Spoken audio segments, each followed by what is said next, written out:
Thank you all very much for coming out on this beautiful afternoon. I know there's a lot of other things you could be doing.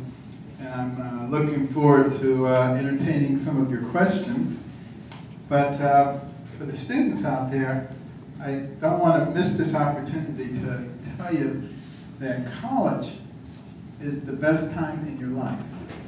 Now, sometimes you don't feel like that when there's a midterm or a final coming up, but it really doesn't get any better than college. You know, all you have to do is eat, sleep, and study. And life just gets considerably more complex after that, after this point in time. But, you know, for me as a youngster, the only thing I really wanted to do was be a doctor. Anything that had anything to do with medicine, you know, I just wanted to hear about it. I wanted to see what was going on. Just to listen to the stories in the church, Sabbath school, they frequently featured missionary doctors. And to me, these seem like the most noble people on the face of the earth.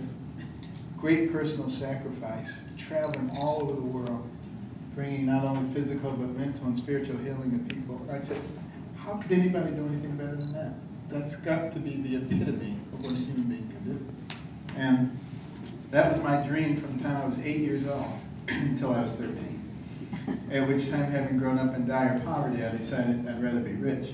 So at that point, missionary doctor was out, and psychiatrist was in. Now, I didn't know any psychiatrists, but on television, you know how they always seem so rich? They drive Jaguars, they live in the fancy mansions, big plush offices, and all they do is talk to crazy people all day.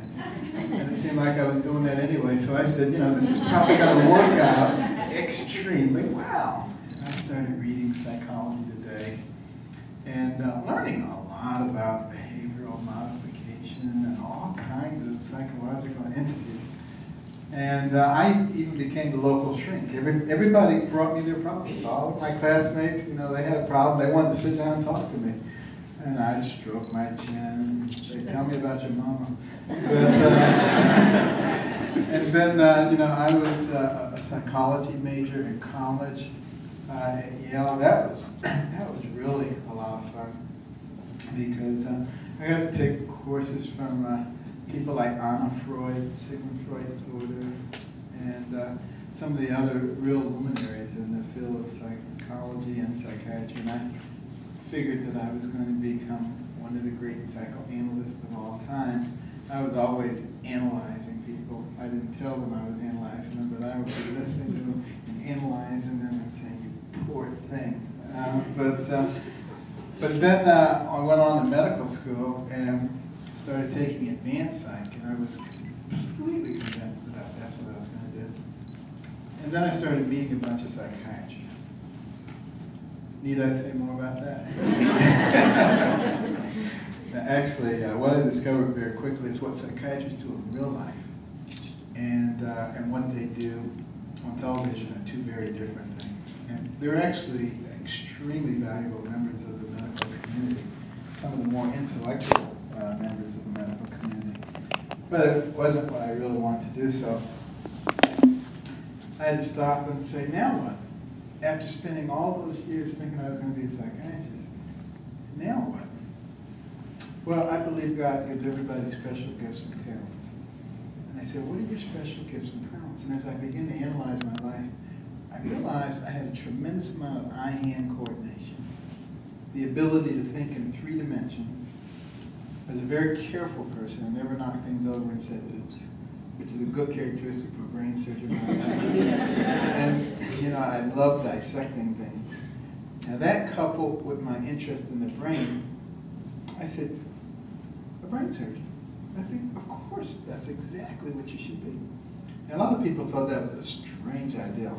At that time, there had only ever been 8 black neurosurgeons in the world. And some people thought, you know, what are you talking about? But it seemed like the ideal thing in terms of the special gifts and talents that I had. So, you know, I elected to do that. And it all worked out, obviously, very well for me. I became an adult neurosurgeon first. But I very quickly learned that those chronic back pain patients never get any better no matter how good an operation you do until they get their insurance settlement. Whereas with the kiddies, you know, what you see is what you get. When they feel good, you know they feel good. When they don't feel good, you know they don't feel good. And you can operate for 12, 15, 18 hours on a little kid. And if you're successful, your reward may be 40, 50, 60 years of life. Whereas with an old geezer, you spend all that time operating and they die in 5 years or something else. So, you know, I'd like to get a big return on my investment.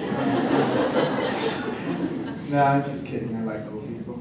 But I'm one of them now. But at any rate, you know, it's turned out to be, you know, a terrific career for me. All worked out extremely well. But I must admit, when I was in high school in Detroit, and then I got, you know, it was kind of a rough road in Detroit. As you know, Detroit public high schools have a 75% high school dropout rate. And a lot of people don't particularly admire those people who are achieving academically. But when I got accepted at Yale, you know, I was thinking, you know, wow, I'm pretty smart. I thought I was probably the smartest person in the world. And if not, certainly in the top 5. But, you know, it didn't take long before I was severely disabused of that notion. Because at Southwestern High School, you know, I could study for a half an hour before a test and get an A. And that didn't work so well at Yale. And so I found myself at the end of that first semester doing very poorly in a number of things, but especially poorly in chemistry. Now, anybody here who's pre-med knows you have to do well in chemistry in order to get into medical school. I was failing.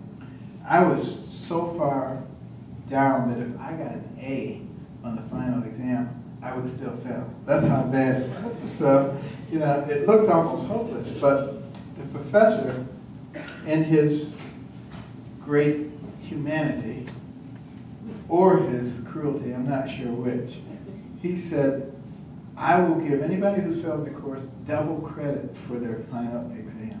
So like you had this one last grasp of hope that somehow a miracle would occur and you would get a great mark on it. You know, it was kind of ridiculous. But anyway, I had this last glimpse of hope.